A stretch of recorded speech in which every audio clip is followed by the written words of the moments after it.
Kua whakawhiwhia te waiata tira a tētahi o tātou kapa ki tētahi tohu nui I roto I te Czech Republic.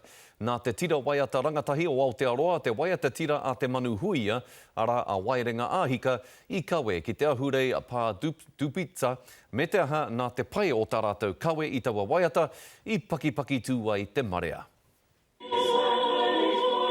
He waiata kua rangona nuitia I te ao kapa haka. Kua whai tūranga I te ao waiata tira aunua. It was something that was quite unique and we felt very privileged to be able to take it away, especially being a waiata of such a personal a reflection on a very important event in Tuerina's history.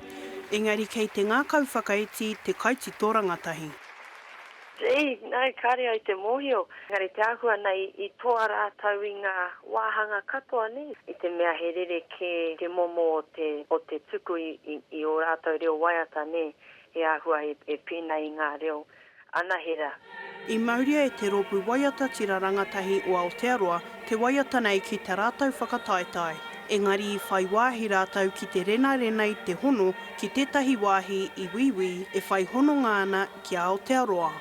When we went to Waerenga-a-Hika in northern France, this was the town that was liberated by the New Zealand troops on November the 4th, 1918, at the end of World War I. I knew it was going to be really hard to sing it there because the parallels, you know, honouring those who had gone before were very strong. I could see the memorial in the wall behind, and I was looking at the singers and thinking these are the same age as those troops who'd gone before. I nā hoki te hāngai ki te whakapapa tūturu o te waiata. O ngā tīpuna o tōku kuia I whawhai I roto rātau I tērā pakanga. Koira te take I tīpakongia te kaupapa o Waerenga-a-Hika. E harai te mea no nānoa nei te hononga o te kaitito nei me te ropu waiata tira. Ngapo and Pemia, where he first worked with Karen Grills on incorporating waiata into the youth choir program.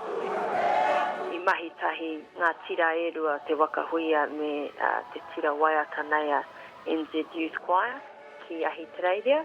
The youth choir has, for the last 20 or so years, performed Māori waiata in their programming.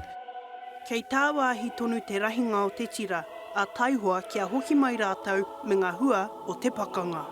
Hania Douglas, Te Karere.